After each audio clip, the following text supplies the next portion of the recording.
was wondering if I can invite everyone to stand up and then just like shake it out. Shake it out. Move your body a little. I see some of the dance moves coming out from last night. Yeah, feel free. Like switch seats, give a hug. Yeah, stretch it. Awesome. Cool. And then sit back down when you're ready.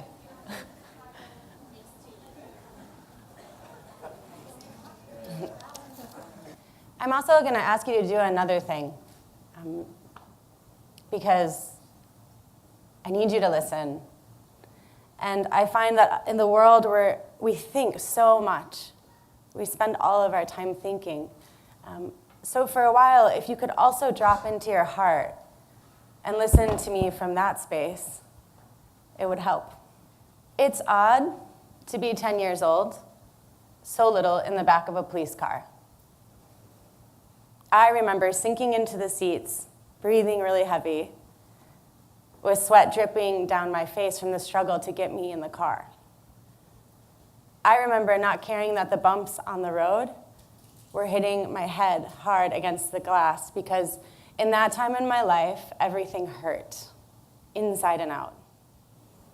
I was never alone in the car. There was always a huge towering trash bag sitting next to me, although in hindsight, it was so small considering it's all I had. Once again, I was on my way to a youth detention center, driving past all these houses, and my imagination never failed to fill the houses, not with birthday parties, not with stories of mom packing lunches, but simple things, watching TV next to someone. I wondered so much what that sense of belonging felt like, and even to this day, viscerally, it's hard for me to feel. Sometimes I was numb on those rides. Other times, I was wise enough to realize that the rage inside of me was actually just profound sadness. I was in there because my mom quit. Her struggle with manic depression and addiction finally led her to snap, and so she picked me up from school one day, and she dropped me on the doorsteps of an underfunded child protection agency with an overworked social worker way too tired to deal with me. The next day, I was in the American foster care system. And the cars of those police and the Toyotas of my social workers became a place where I learned how to be okay with intentionally and consistently starting over. The system is broken. It often harms the very children it looks to protect. It re-traumatizes us with varying levels of abuse that way too easily happen behind revolving closed doors. In 8 years, I was in over 15 placements. Detention centers, runaway shelters, and when there was no space or abuse, I'd run away and sleep on the streets because the reality is it was often much safer than the houses the system chose to give me. The average foster youth right now changes home 13 times, the average. For the hundreds of times that I must have asked adults, why is this happening? Every single adult blamed the system, never looking me in the eye and walking away. This is especially shocking to someone like me, because even then I could clearly see just how connected all of my challenges were to one another. My school was not a safe place. It shoves learning down our throats. My poverty meant I was stuck to have access to only unhealthy food that led me into a medical system where no doctor was asking me where these symptoms were coming from, if it was about the food or the stress that I was constantly under. He just gave me pills. I spent a ton of time wondering what would happen if we put all of our focus, energy, and resources into just transforming one of these challenges. What would happen to the rest? There is no such thing as no impact. My story pushed me to become radically responsible, which was so hard because it meant I had to let go of blaming the system too. I chose radical responsibility for the change I wanted to see in my life and for my communities, because if I didn't do that and I waited for the system to help, I would have killed myself. Or I would be on drugs like all the other kids like me who can't move beyond the pain. So on a systems level, I began to think about the own areas in my life where I could start being a part of that change, with radical responsibility as my foundation always. I worked on my relationship with myself, cultivating then spaces between people. I started moving groups to fuel community and small systems. And finally, I'm wondering how we engage society to work on itself. I began with me, which is where we should always begin. I had to work through experiences in my life that were so hard on me, they have soaked into the fabric of who I am. This was also really negatively affecting others around me, making a chance or an opportunity to build a family almost impossible. It became clear I had to deal with all of this shit, no matter who put it there.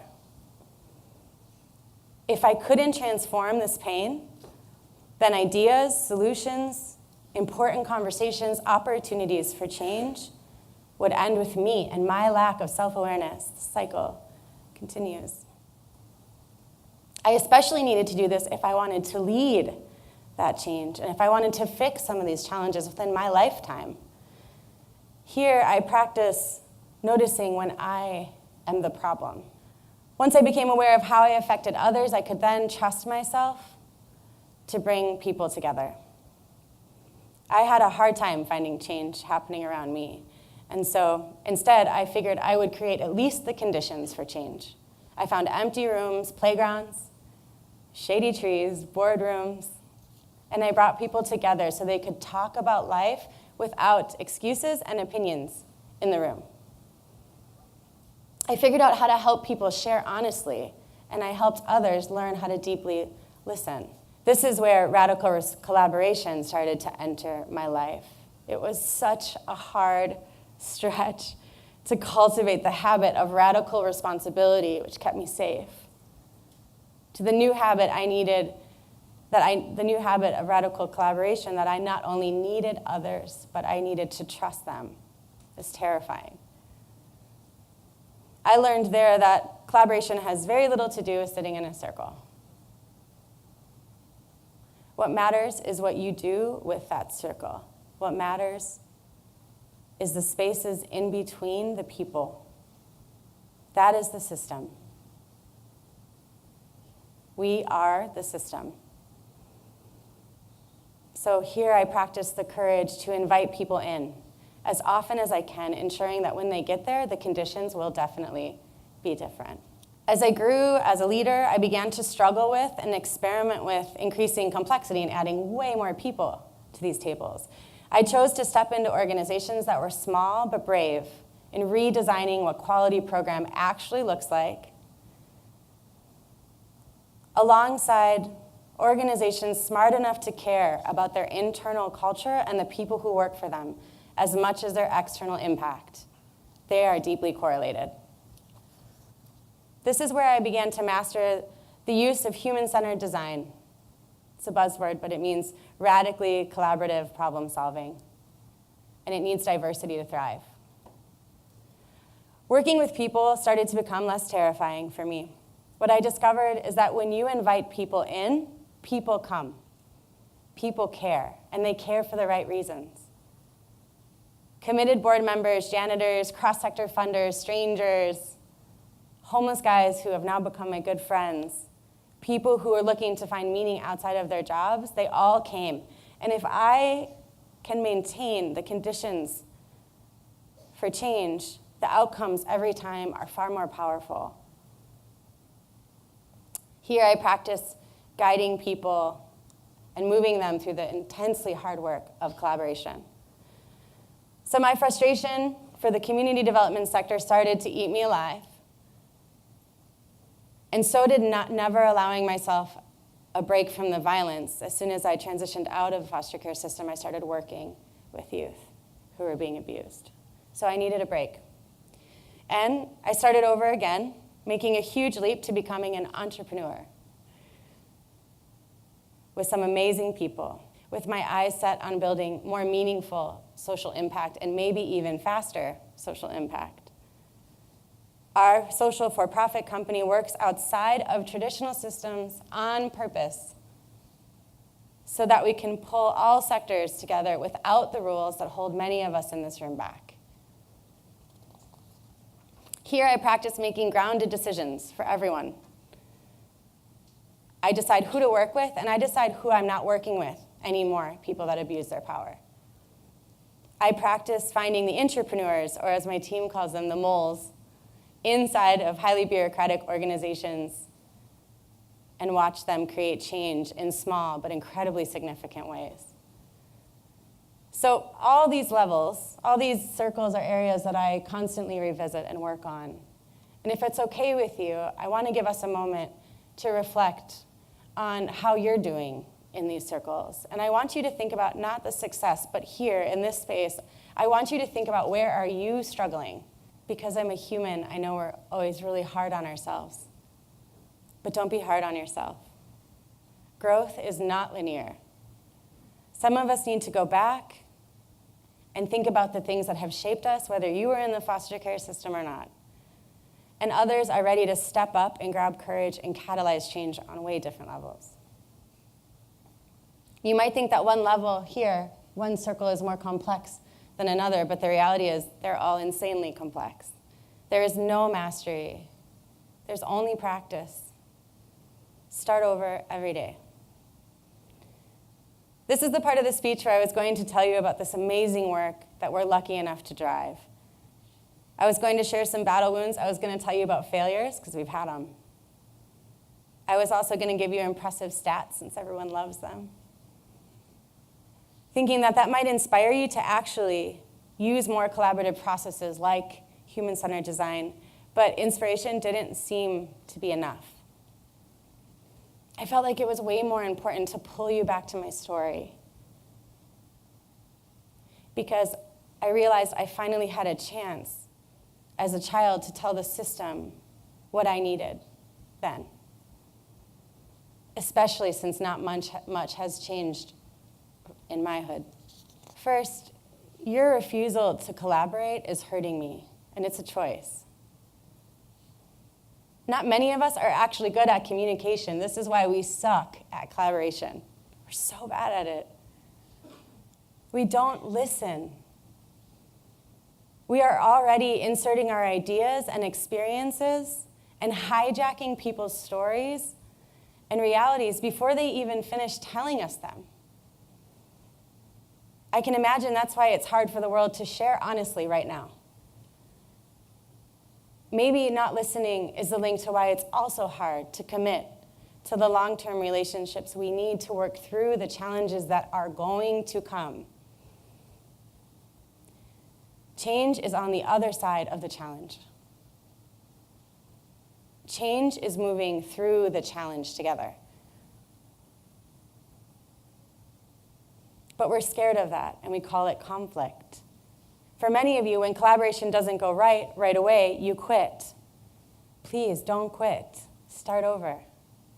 Try again, because every time you quit, or don't even try, you become that adult that looked me in the eye, blamed the system, and walked away.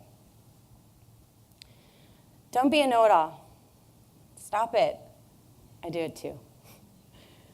Fundraisers, investors, your view is narrow. Grassroots revolutionists, development workers, so is yours. Communities, so is yours. Mine is too. The more of an expert you are, the more narrow your solution will be. And the more you need a group of differently minded people to help you see the gaps in your best ideas. If you care about change that's beyond your own opinions, then you will start to play with the idea that it's not about being an expert. It's not about winning people over. It's not about buy-in. It's about getting different views on the table and seeing what emerges at the center of it. At the center is where transformation lives, and I'm not sure any of us have ever gotten there yet. As someone who works on innovation every day, Meaningful innovation first comes from deepening our understanding and widening our perspectives first. If you are not listening to differently minded people, you are stopping change, and again, you become the adult that walks away from me.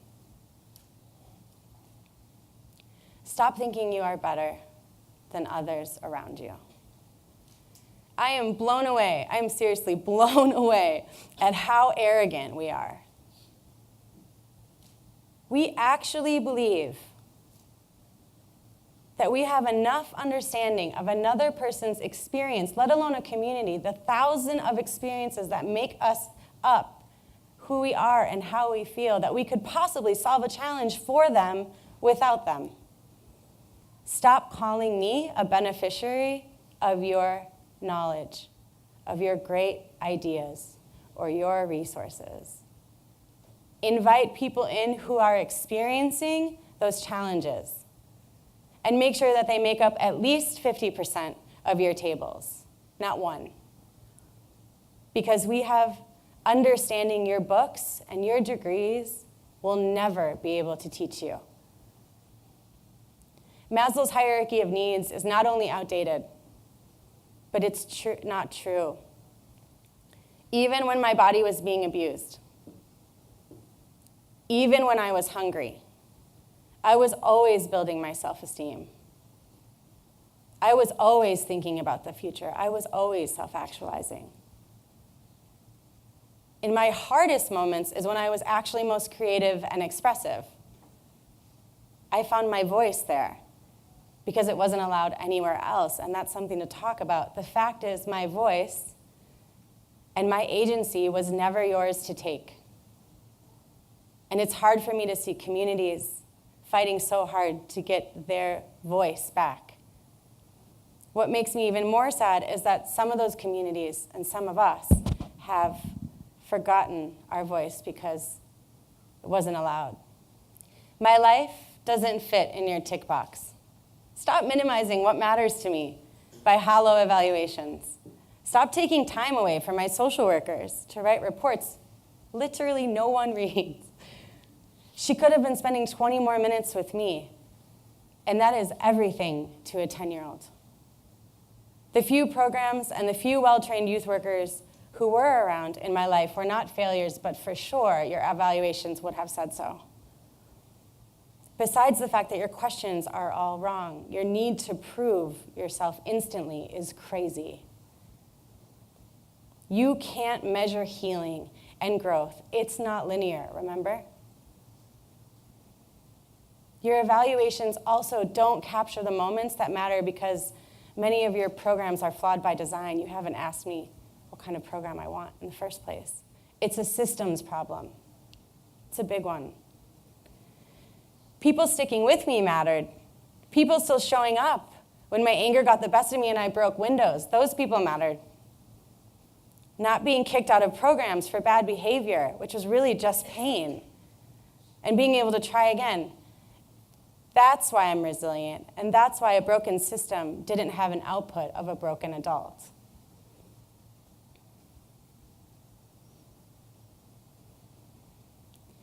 Money doesn't matter as much as you think. Even when I was 10, I was struck at how the world could be so full of money and resources all around me. I could see them, sometimes I could touch them, sometimes I was allowed to be a part of them for just a while, but I could never really have them. Do you remember the towering trash bag sitting next to me in the car? Whatever was in that trash bag was not what I needed to survive. It was a social worker who sat on the end of a hospital bed after 2 years of working with me and said, "Don't give up, Katy. I know you're here for a reason. I love you." The stipend for clothes you gave me meant nothing since I felt invisible anyway, and you made sure I did. I was given dozens of diaries to write in, but no one to talk about what was in them with. I was given teddy bears sometimes when I was put in a psych ward because there was no more foster homes, as if hugging the teddy bear would have helped me somehow. The truth is that Your shallow material things made me feel worse. They made me feel more invisible. What's worse is it helped the people who are not changing the system feel better. So nothing changed. Resources are sometimes extremely important, don't get me wrong, but they are not the only things that are important. There are also elements inside of us and the spaces between us that have great power. Expand what resources means, and let's build on what matters. What matters is people. What matters is a sense of belonging. And finally being able to build the world's capacity to listen. Please, start experimenting. It's fun. Lately, I have noticed that when I'm sitting still, my body never actually can calm all the way down. I'm curious about it, this vibration that moves me ever so slightly. I'm not sure if it comes from the trauma that now lives in my bones, but I know that it fuels forward my work. And I think it's important. But that vibration also very easily brings back to me the reality that kids right now are going through the same sexual violence I did, waking up being called stupid just like I did every day. You know my general story, but I remember the details. It has to stop.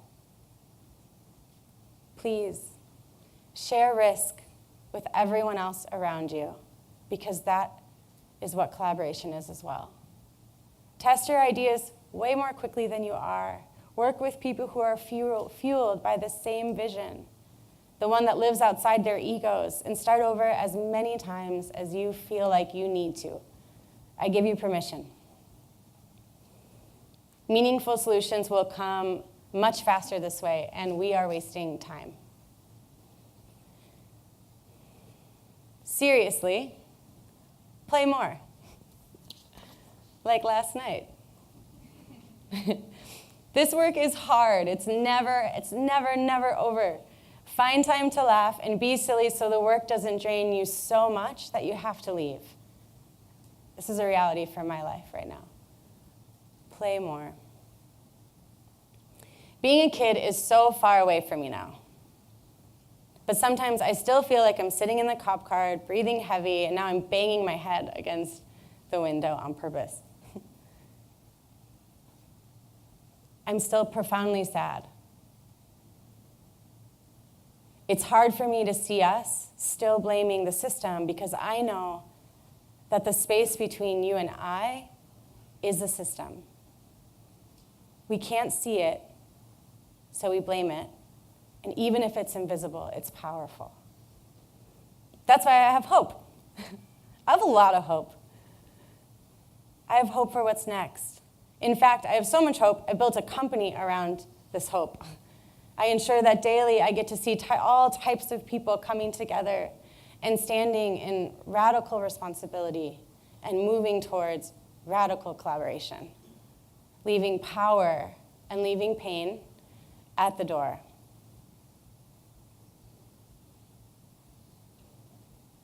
Another habit I have cultivated is making things look really easy. But I think it's important that I don't do that here. Writing the speech, saying it to you, has been a hard process. And it's also been important. It shows the reality of my story, but also the story of many others in detail. So from the bottom of our hearts, I want to say, thank you for listening.